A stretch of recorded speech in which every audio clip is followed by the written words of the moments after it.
After 10 years of annual party packs, the JackBox team went a different route last year, spacing things out after the big JackBox 10. What we got instead was the poorly received JackBox Naughty Pack and the welcome formula shakeup, the JackBox Survey Scramble. I was relatively critical of both and didn't really like JackBox 10. I felt the annual release schedule was becoming detrimental to these games, as was evident by JackBox 10's relatively buggy launch and mixed overall reception on Steam. I'll say right away, JackBox 11 is a huge improvement in performance and gameplay. This pack potentially plays it a little safe, leaning on some tried and true concepts. But the much kinder spin I'll put on that is that it's not safe, but familiar. Without featuring a sequel game for the first time since the first party pack, this still manages to play to JackBox's strengths without fishing too deeply from those old wells. And I think makes it a solid recommendation to JackBox fans who have maybe felt burnt in recent years. The last proper party pack launched with a $5 price bump at $35 US. There's an argument to be made that the developers were simply keeping up with inflation and rising costs. But considering it wasn't a very well-received pack, it became a very commonly cited knock against the game. To the team's credit, they listened, and they eventually reduced the base price of that game back down to $30, and have now launched the Party Pack 11 at that same $30 base. Although surprisingly, they ran no launch discount on this pack, and didn't have a JackBox franchise sale to celebrate the release. If anyone didn't know, the JackBox team is also making a standalone Trivia Murder Party 3, which is likely why no sequel games were included in this pack. I'm unbelievably excited for that, and we'll talk more about it at the end of the video. Doominate for 3 to 8 players. This is the try to be the funniest writing game of the pack, and with its head-to-head style, it fills the typical Quiplash role. The premise here is to ruin prompts by putting a negative spin on them, and in later rounds, you must then unruin that scenario. So basically it's Quiplash plus this bit from The Simpsons. Take this object, but beware, it carries a terrible curse. Ooh, that's bad. But it comes with a free Frogut. That's good.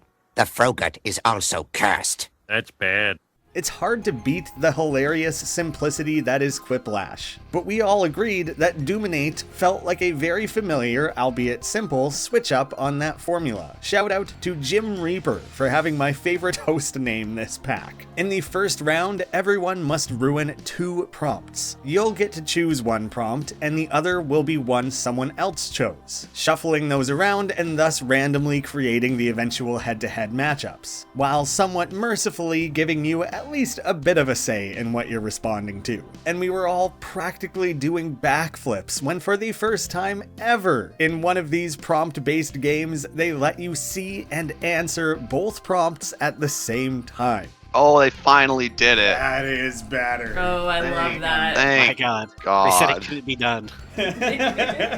It is so common to struggle with a bit of writer's block on your first prompt and burn through your time, then needing to panic answer something for the second. Here, you can jump between them, editing and revising both before locking them in together. It's insane that this wasn't the standard before, and hopefully it carries forward in future packs. These are put head to head, and voting is a simple matter of who was funniest. I mean, technically it's who did the better job ruining things, but it's who was funniest. In the second round, players instead create the prompts by answering leading questions like, what's a store you love to window shop at? As far as I can tell, you're also always asked the very broad, write something you love or are a big fan of, which maybe felt a little too open-ended. Although the benefit here is you'll technically never run out of prompts in this game, since this round is specifically user-generated. These answers are then distributed around, going through their own ruining and voting. Notably, the vote of the player whose submission is being ruined is worth a little extra. The third round is where the unruining comes into play. Similar to round 1, you pick one from previously ruined prompts and are randomly assigned someone else's pick. While the previous rounds were pretty fun, I felt this is where Doominate really shone. Trying to bend these answers back around on themselves to end on a positive result was often convoluted in the best possible ways. As a certified survive the internet hater, I found this to be the best quiplash like they've done outside that main series. The jokes are given room to breathe, and revisiting them keeps the joke rolling without belaboring it. I'd give it something like an 8.5 or 9 out of 10. It's a perfect opener for the pack. Hearsay for 2 to 8 players. For some unknown reason, over the years, I've seen a lot of YouTube comments coming from Earwax fans, with people somewhat commonly asking for a sequel to that game. It's not often, but the fact that it's more than 0 surprises me. I'll die on the hill that the game most begging for a sequel is Bidiots. But I digress. We now have the spiritual successor you Earwax fans have been looking for. There are dozens of us. Dozens! This is likely the simplest game in terms of format, but it still gets credit for doing something totally new to the JackBox series. You must use your phone's microphone to record sounds. In rounds 1 and 2, you are given 2 prompts of sounds to make, usually in the 2 to 5 second range, and occasionally with limits like don't use words. Everyone records their attempts, and each is played. There is no head-to-head here.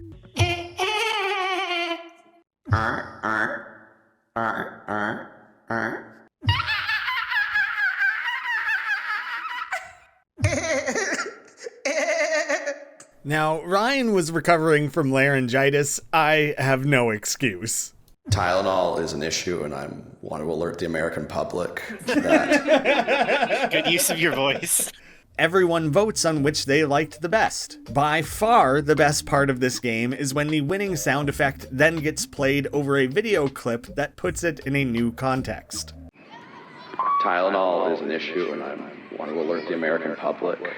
It reminded me of the game and Whose Line Is It Anyway? When random people from the audience come up and need to make sound effects to go along with the scene 2 people are acting out, and you quickly realize nobody is good at making sound effects, and that's why it's funny. Let's get this straight. Okay. You are gonna kick in the door very loudly. Bang! Yeah, it's kind of like that.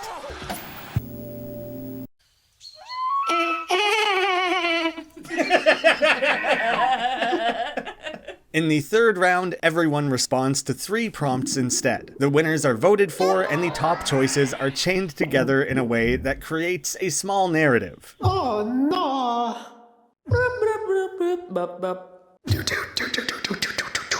Oh no! I don't think mine worked.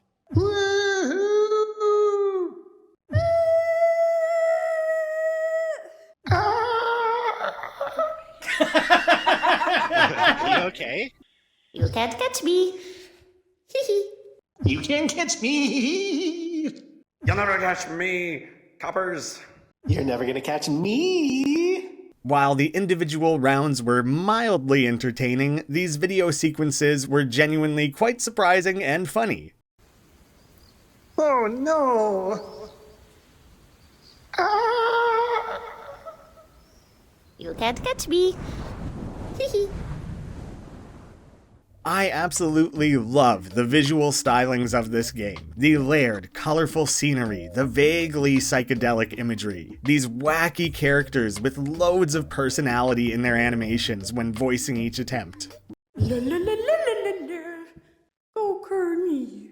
All of that is great. JackBox games have a few standard categories like writing and drawing, but each pack usually has an outlier, something they took maybe a bigger swing on. Quite frankly, these are often the duds of the pack. But I appreciate that they keep trying, because after 50-some games across all these packs, chances need to be taken. I would rather they tried something completely off the walls and failed than just recycling more of the same old, same old. The biggest issue with this game is that it does not work in person at all. We were playing mostly remotely, except myself and one other person who were in a room together. Since the punch of this game mostly relies on the sound effects being a surprise when they debut, we had to mute our call, run to opposite sides of our place to record, and come back for the results. The issue is, we had to try to record quietly. quietly to both avoid giving away our attempt and to not interfere with the other person recording somewhere else in the house. Our place isn't very big, so our performances were throttled by that effort, and we still heard each other every time, which took a lot of the fun out of it. There are also these voice-based mini-games that play between rounds, like doing chin-ups over a bar, jumping over bumps, or playing something akin to helicopter. So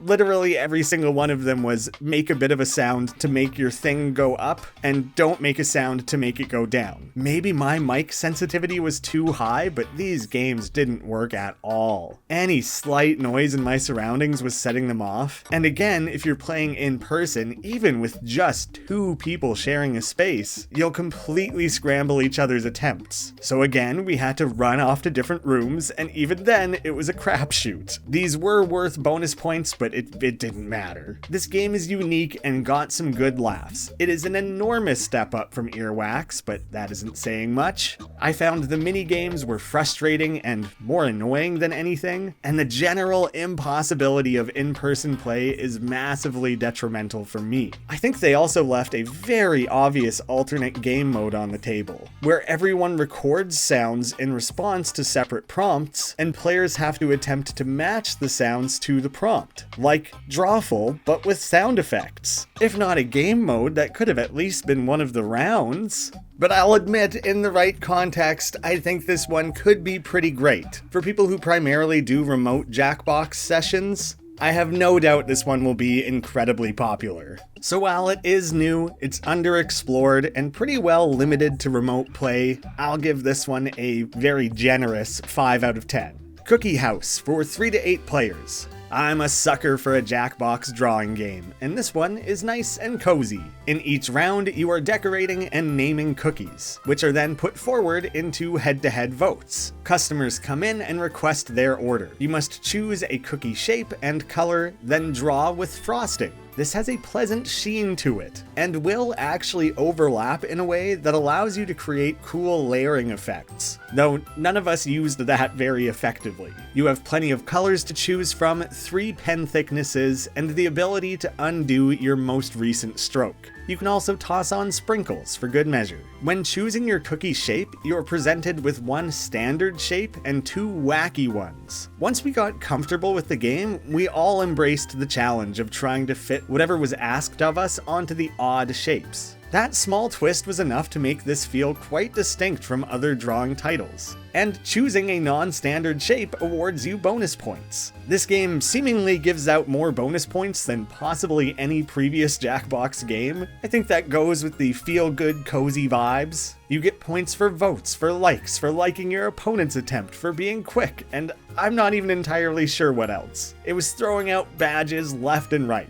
We all enjoyed the receipt-like summary card that was sent to your phone at the end of each vote. In the 3rd round, the order is written with a blank that you must fill in with your cookie submission. This is a simple but effective change-up at the midpoint of the game. They are randomly paired off and voted for in the same way. The 4th and final round instead gives you a prompt and a selection of a few cookies from previous rounds to draw over. You cannot erase, so everything is layered on top. You give this modified cookie an entirely new name, and go through a final vote. The theming of Cookie Haus is delightful. The cookie shapes and drawing tools help it feel distinct from other similar Jackbox games. I found the variety in the rounds kept the game quite fresh, and while it maybe lacks the oomph and excitement of something like Champed Up, the Quiplash-like voting kept the game moving without the jokes or cookies getting stale. If it ain't broke, don't fix it. I'd give this one a solid 8 out of 10.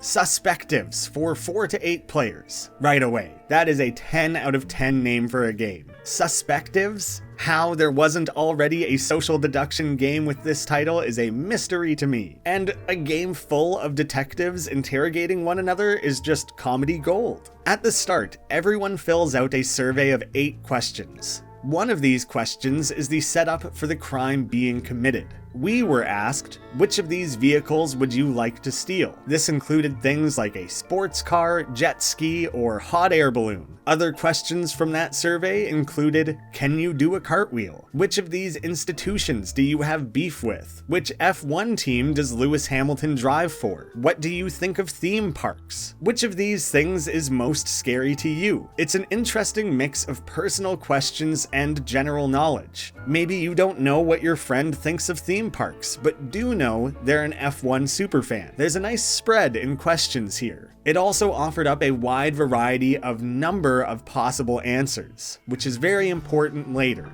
After announcing the crime in question, one of you did this, and until we find out who, no one's going anywhere.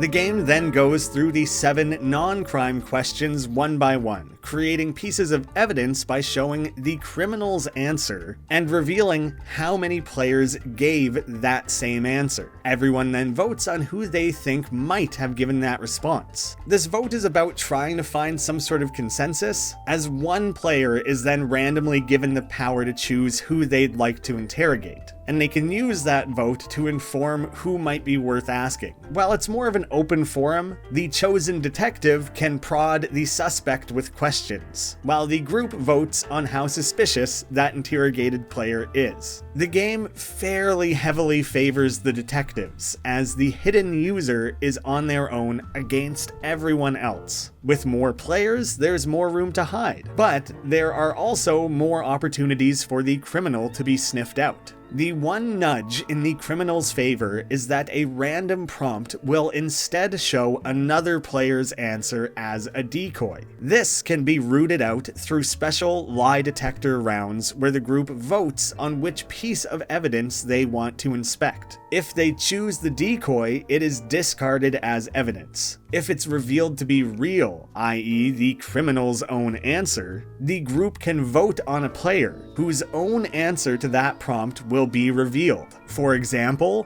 only one person said they were not afraid of anything on the list of scary things. So we inspected that piece of evidence. It was confirmed to be the real answer given by the criminal. We voted on someone we were suspicious of to check their answer, and it was revealed that they said they were afraid of heights. So they were ruled out as for sure innocent. But this isn't a guarantee. You could find someone and confirm that they gave a specific answer, but they may have been one of multiple people who answered the question in that way. The final question has you fully fill in your answer, and so it seems like that one is probably the most likely instance where the culprit will be caught. You can't as easily hide behind one of the other preset options. The game continues along, and after all the evidence is revealed, or the group agrees to jump to the final verdict, everyone selects their top 2 suspects. Anyone with no votes is out of consideration, and anyone who was selected makes up the final pool of suspects. The criminal must be voted for by a majority. Coming up short of that, including a tie, means the criminal escapes and they win. Catching the criminal means the detectives win. Personally, I struggle with social deduction games.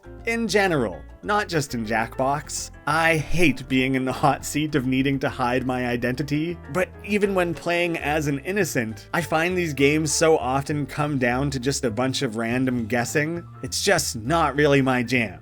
That said, I did really like this one. Using the group's real answers to a short survey makes this more akin to the sort of learn more about your friends subgenre of games like role models. Even though when we played, I got falsely accused, rooting out innocence and reasoning through the evidence was good fun. It was very easy to understand, felt highly replayable, and was far less likely for the hidden player to be instantly outed, as can often happen in games like Fakin' It. I have no idea how this would work streaming, as it relies on interrogating people's real opinions, abilities, and knowledge. There is a toggle to say whether or not you are playing this game with friends or strangers, and it's set to strangers by default, which I found quite surprising because when playing on strangers mode, I felt like I still very much needed to know the people in the room for this to be any use. It's a good feature to offer, but by design, a personal survey game is going to be a lot better if you know the people. But if you have a solid group, I think I could give this one like a soft 8 out of 10. Legends of Trivia for 1 to 6 players. Again, fantastic name. We all got a big laugh the first time we heard the host drop that one on us. Welcome, adventurous trivia team, to the realm of trivia. I was actually a little worried about any trivia game in this pack, as so much effort is currently going towards Trivia Murder Party 3. But this ended up probably being our collective favorite of the pack. Everyone chooses a hero to play as, each with 3 different stats that affect your max health, damage dealt, and gold earned. Your gold and points are one and the same, so there's a balance to be struck between hoarding the gold or spending it to stay alive. You choose one of 3 locations to adventure through, each made a little harder with tougher enemies, and, as far as we could tell, more challenging questions. There are forks in the road where the group votes to choose which path they'd like to take, being shown on their phone what the next 2 to 3 encounters are that path would entail. This informs the type of questions you'll encounter or whether or not you'll stop at a shop. For each question, although you're encouraged to openly discuss and try to nail down the answer, everyone submits on their own.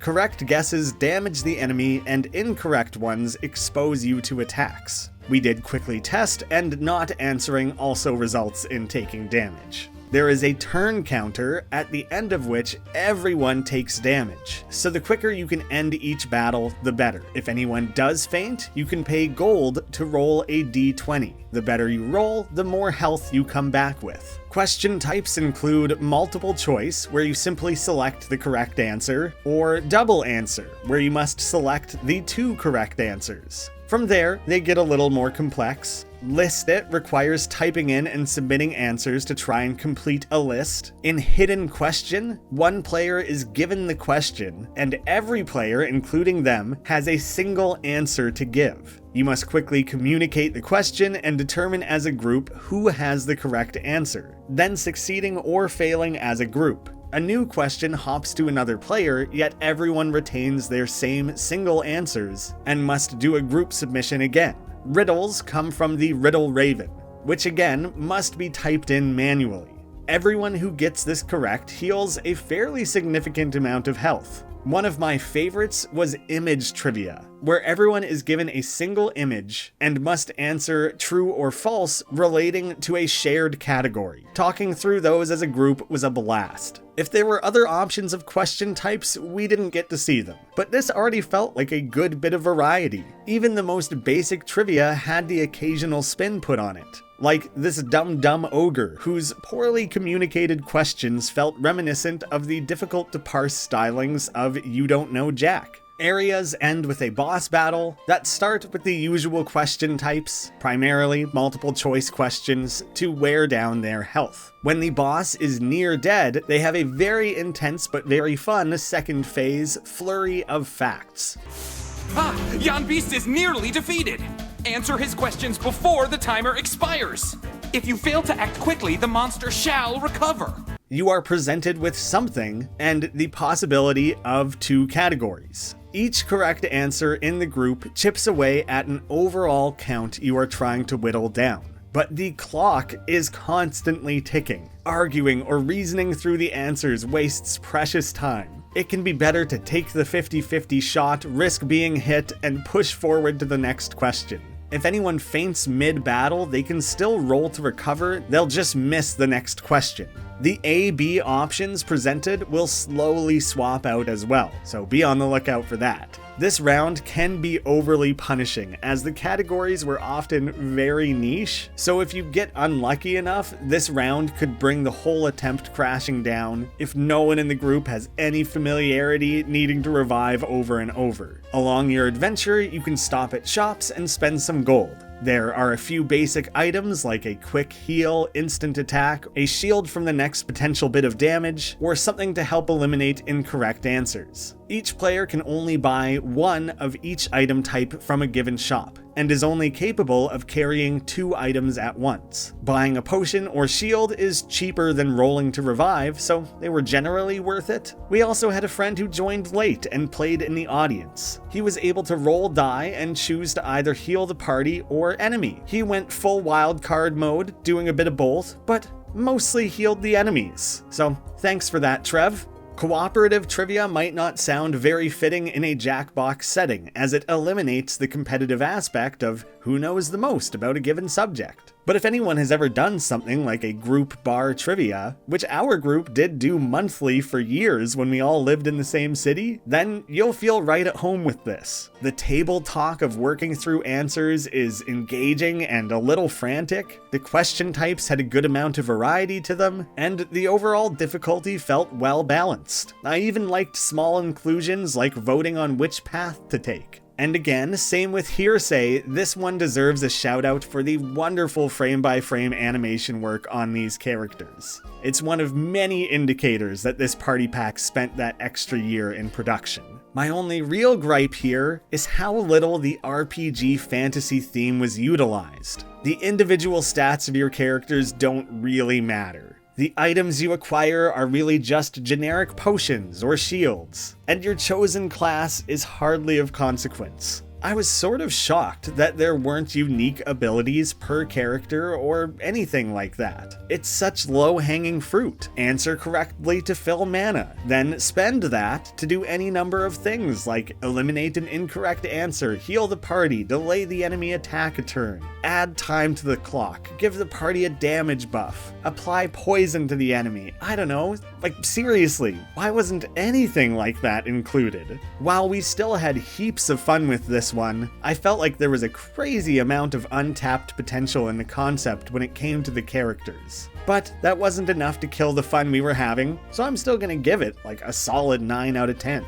So, quick summary of everything in this pack. Doominate, a worthy extension of the Quiplash legacy. It borrows just enough to be familiar while keeping things fresh. And the final round brought it together in a way that ensures this game will have some true longevity. Hearsay, listen. This is very likely the best they could have done with the concept. Turning a group of friends into competitive Foley artists is pretty funny, but I love playing these games in person, and this one is just never really gonna work that way. Cookie Haus. This is far from my favorite Jackbox drawing game, but it's a cute theme, the odd canvas shapes led to some comical results, and the round variety means this one still held its own among the pack. Suspectives. This is probably my favorite social deduction game they've done outside Push the Button. The player surveys are a simple but highly effective setup, and the pressure didn't feel nearly as high as other games in the genre. Legends of Trivia. I'm a little bummed that this wasn't the full-on D&D meets trivia RPG experience I was hoping for, but it did a good job of capturing that bar trivia co-op vibe, and it's the game we most excitedly replayed. We collectively felt it was the standout game in the pack. This is the most consistent party pack we've seen in years. There is an average quality here in the concepts, gameplay, and presentation that make it apparent this pack spent a little more time in the oven. That said, I'm not certain any game hit peak Jackbox heights. Packs 2 through 9 each have at least one irrefutable 10 out of 10 banger for me. While we didn't quite get that here, my average score across the 5 games is still pretty damn high. I am splitting hairs here, but I think I'd slide this pack just above Jackbox 8 in my ranking, which puts it in my personal top 5. Hopefully, the 2-year cycle with other non-party pack offerings in between will become the norm for Jackbox moving forward. And before I wrap this video up, this April, in the first ever Jackbox Direct, the team revealed the Party Pack 11 and a standalone Trivia Murder Party 3, the highly anticipated, heavily requested sequel to what has easily been among their most popular titles previously seen in the Party Packs 3 and 6. Trivia Murder Party 1 and 2 are among the reasons those 2 packs are so highly ranked in my personal list. The murder party is moving out of the hotel and instead has an outdoor camp setting. Another classic horror trope, Awesome to see. Interestingly, they're planning an early access launch, with plans to inject plenty of minigames, trivia, and new content into the game after launch. This is a totally new release strategy for JackBox, and this feels like the perfect game to try it out with. While this new game will still have local play functionality and will work with JackBox servers and only one person owning the game, it'll be the first time they're also offering online matchmaking, which is an interesting bit of progression. This was originally announced for a late 2025 launch, but was later delayed to sometime in 2026. And that seems like a great plan to me. Spacing this out further from their party packs will likely give it its best chance at success. It's also their first game being made in Unreal, so I imagine there was a learning curve breaking free of their usual mold. Trying new things and giving themselves the time to do so all feels very promising to me. They've said it's their most ambitious title to date, and I'm so excited to see how that all comes together. As often as I criticize individual games in these packs, lambast missed marks like the Naughty Pack and Mega Picker, or decry other broad decisions from this team, I want to celebrate and praise when they're doing things right. JackBox 11 felt like a return to form, and Trivia Murder Party 3 is shaping up to be everything I've ever wanted from that trivia subseries.